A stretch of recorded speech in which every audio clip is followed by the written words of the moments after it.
Assalamu alaikum. Example 2.18. Let x and y are two discrete random variable with the following probability joint probability distribution. ठीक है, x and y, the x values 2 and 4 and the y value is 1, 3 and 5 is given in the question, and the joint probability distribution is given in the table. हमारे पास find करना है expected value of X, expected value of Y, expected value of X plus Y, expected value of 2x minus 3y and expected value of X Y. हमने क्या करना है हमने यहाँ पर इस क्वेश्चन में ऑलरेडी एक्स एंड वाई की जॉइंट प्रोबेबिलिटी डिस्ट्रीब्यूशन जो है वो हमारे पास गिवन है. ठीक है, joint probability distribution is given in the question. इस क्वेश्चन में इसके सोल्यूशन में हमने यहाँ पर 2 है तो 2 की प्रोबेबिलिटी 0.40, 4 है तो 4 की हमारे पास प्रोबेबिलिटी जो हमारे पास है प्रोबेबिलिटी ऑफ एक्स 4 इज़ 0.60. इसकी और इसकी अब तीनों की वैल्यूज़ को हमने ऐड किए तो 0.40 आएगा. लास्ट 3 वैल्यूज़ को हमने ऐड किए तो 0.60 आएगा. इन दोनों को ऐड करें तो 0.25, इन दोनों को ऐड करें तो 0.50 एंड इन दोनों को ऐड करें तो 0.25. क्लियर? तो हमारे पास इस क्वेश्चन में आपके पास इन दोनों की ऐड करने से प्रोबेबिलिटीज को ऐड करने से हमारे पास ये रिस्पेक्टिव प्रोबेबिलिटीज आ रही है. ठीक है, अब इस क्वेश्चन में हमारे पास इनकी सम की प्रोबेबिलिटी, मतलब इन दोनों की प्रोबेबिलिटीज को सम किया तो हमारे पास ये प्रोबेबिलिटीज आ रही हैं और इनकी प्रोबेबिलिटीज को सम किया तो हमारे पास ये प्रोबेबिलिटीज आ रही हैं. अब हमने क्या करना है, इन दोनों को जब हमने सम किया, मींस इन दोनों की वैल्यूज को जब हमने सम किया तो हमारे पास क्या आ रहा है, हमारे पास 1 आ रहा है. ठीक है, तो हमारे पास इन दोनों के सम से 1 आ रहे हैं और इन तीनों को ऐड करने से हमारे पास क्या आ रहा है, हमारे पास ऑलरेडी 1 आ रहा है. Mean sum of all the probability is always equal to 1. तो x की प्रोबेबिलिटी जो है वो इसके सामने होती हैं और y की प्रोबेबिलिटीज इसके सामने है. This is the marginal probabilities. Clear? हमने क्या फाइंड करना है, expected value of x find करना है, expected value of y find करना है, x plus y and all the terms, expected value of 2x minus y minus 3y and expected value of x and y. सबसे पहले what is the expected value of x? The expected value of x is summation x probability of x. Clear? तो हमने क्या करना है, x और p of x की values को मल्टीप्लाई करना है. This is the x values, x value multiply by 0.40, y x multiply by 0.60. ठीक है, तो हमारे पास x को मैंने मल्टीप्लाई किया इनकी प्रोबेबिलिटीज के साथ और y की x की दूसरी वैल्यू को इसकी प्रोबेबिलिटी के साथ मल्टीप्लाई किया है. इन दोनों को पहले मल्टीप्लाई कर लें फिर इसके बाद इसको सम कर लेते हैं. Answer is 3.2. And the next is हमारे पास जो नेक्स्ट हमारे पास है वो हमारे पास है 1 को आपने इसके साथ मल्टीप्लाई करना है 0.25 के साथ, 3 को आपने इसके साथ मल्टीप्लाई करना है, 5 को आपने 0.25 के साथ मल्टीप्लाई करना है. क्लियर? तो आपने इन वैल्यूज को इस साथ मल्टीप्लाई करने के बाद इसके बाद आपने इसको ऐड करना है. तो अब यहाँ पर देखिए formula is summation y probability of y. तो हमारे पास 1 multiply by 0.25, 3 multiply by 0.50 and 5 multiply by 0.25. ठीक है, तो हर एक वैल्यू को पहले मल्टीप्लाई किया है, इसके बाद मैंने इसका सम लिया है. The answer is 3. अब हमने क्या करना है, अकॉर्डिंग टू द प्रॉपर्टीज, ये बाकी टर्म्स जो है हमने अकॉर्डिंग टू द प्रॉपर्टीज इसको सॉल्व करना है. Expected value of x plus Y. What is expected value of x plus Y? You know that in the property the expected value of x plus Y is equal to expected value of x plus expected value of y. तो expected value of x हमारे पास क्या है, वो already 3.2 है, वो question में given है 3.2 जो आपने फर्स्ट वाला सॉल्व कर लिया है. एंड सेकंड हमारे पास है expected value of y is 3. तो इन दोनों को मैंने प्लस किया है. The answer is 6.8. हमारे पास नेक्स्ट है expected value of 2x minus 3y. ठीक है, तो हमारे पास क्या है, according to the property 2 is constant taking outside and expectation of 2x. पहले हमने इसका एक्सपेक्टेशन लिया, फिर माइनस, फिर दोबारा इसका एक्सपेक्टेशन लिया है. ठीक है, फिर मैंने 2 लिखा.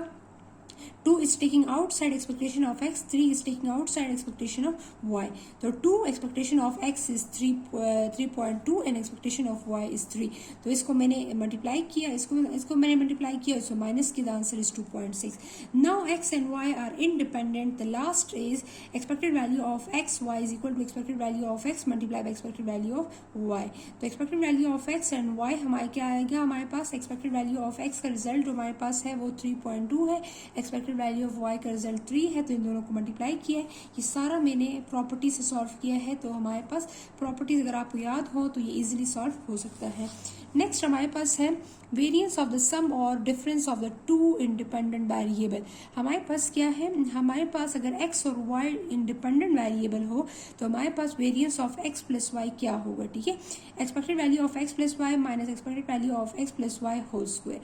अब हमारे पास फर्स्ट मतलब हम एक्सपेक्टेड वेरिएंस ऑफ x को हम यूजुअली डिफाइन करते हैं expected value of x minus expected value of x whole square. Clear?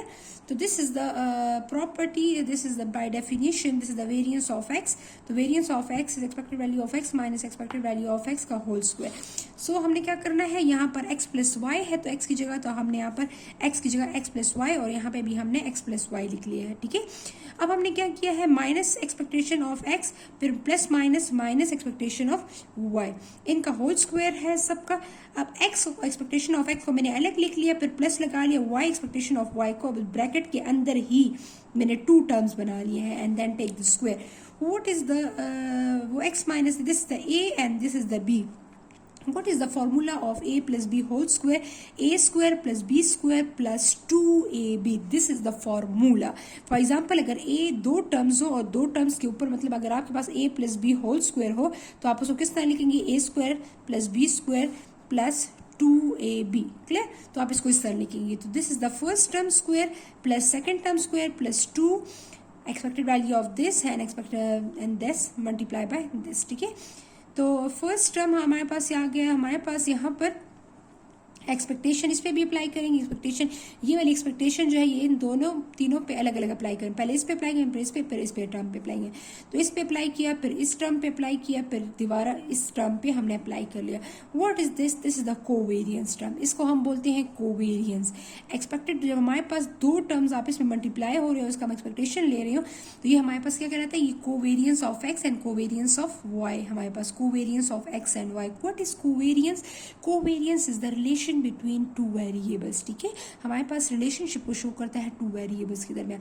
What is this? This is the variance of X. What is this? This is the variance of Y plus 2 covariance of x and y.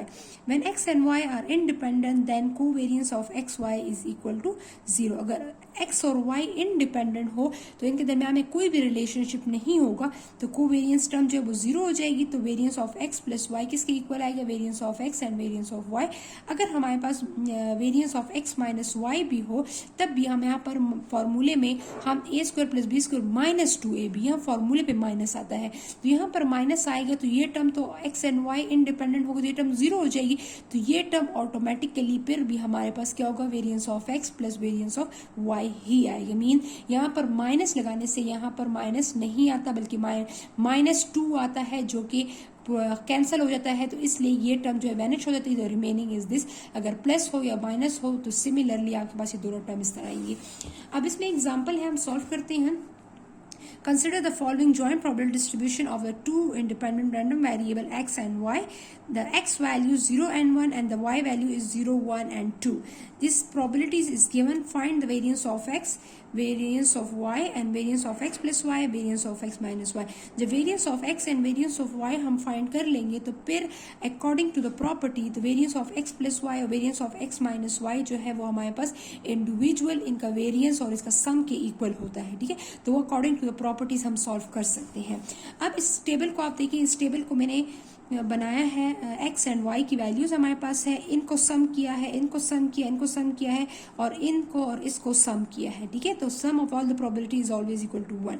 सो हमारे पास what is the variance of x? The variance of x is equal to expected value of x square minus expected value of x का whole square. This is the by definition the variance of x is equal to this, ठीक है।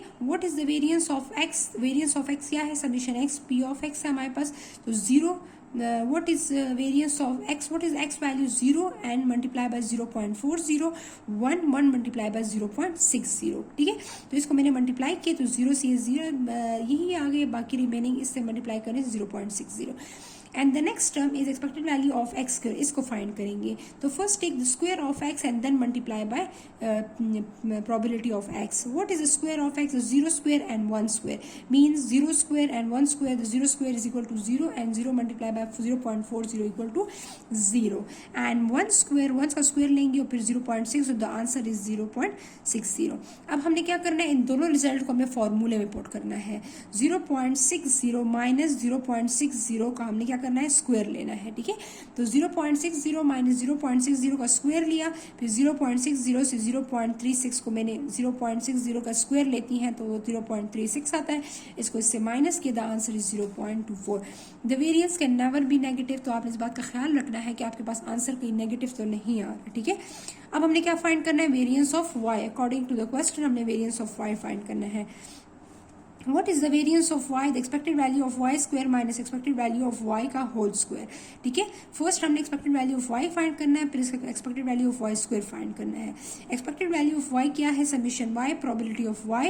तो y का हमारे पास y की values कौन कौन सी है, 0, 1 and 2, and probability of y क्या है, 0.25, 0.50, 0.25, ठीक है। तो हमारे पास ये वैल्यूज जो है, ये वैल्यूज के साथ मल्टीप्लाई, वैल्यूज के साथ मल्टीप्लाई होगी, ये वैल्यूज के साथ मल्टीप्लाई होगी, ये वैल्यूज के साथ मल्टीप्लाई होगी, एंड देन दरमियान में क्या आएगा, सम, ठीक है। तो तीनों वैल्यूज को हमने सम करना, पहले मल्टीप्लाई करेंगे फिर सम करेंगे, द आंसर इज 1, ठीक है। The next is Y square, पहले हमने वाई का स्क्वायर लेना है, इसके बाद मल्टीप्लाई करें, तो 0 स्क्वायर यहाँ पर 0, 1 and 2, the value of Y is 0, 1 and 2, so 0 square, 1 square and 2 square, ठीक है। तो आपने इन वैल्यूज का पहले स्क्वायर लेना है, ठीक है, और फिर इसके बाद आपने इस वैल्यू से मल्टीप्लाई करना है, और इसके बाद फिर आपने लास्ट में जो है इसको हम प्लस करते हैं, द आंसर इज 1.50, ठीक है। अब वेरियंस ऑफ y क्या है, variance of y expected value of y square minus expected value of y का होल स्क्वायर। तो 1.50 का हमारे पास 1.50 हमारे पास क्या है, वो हमारे पास -1 और उसके स्क्वायर के इक्वल है, ठीक है। तो 1.50 माइनस 1, तो answer is 0.50। So x and y are independent. अगर x एंड y इंडिपेंडेंट हो तो हमारे पास अकॉर्डिंग टू द प्रॉपर्टी है कि variance of x plus y is equal to variance of x, and minus में भी हो तो तब भी x प्लस y ही आएगा। तो हमारे पास according to the property x and y are independent, तो x plus y is equal to variance of x, variance of y। तो variance of x and y already हमने कैलकुलेट किया, अब इसमें पुट करें, and variance of x minus y is also equal to variance of x plus variance of y, तो ये दोनों भी प्लस होंगे, तो दोनों का रिजल्ट हमारे पास सेम आएगा, ठीक है। तो इस क्वेश्चन में जो है हमने वेरियंस, हमने जॉइंट डिस्ट्रीब्यूशन के लिए वेरियंस फाइंड किया है, और पिछले क्वेश्चन में जो था हमारे पास जॉइंट डिस्ट्रीब्यूशन में हमने मीन फाइंड किया था, अकॉर्डिंग टू प्रॉपर्टीज हमने डिफरेंट टर्म्स को भी हमने सॉल्व किया था। थैंक यू, अल्लाह हाफिज़।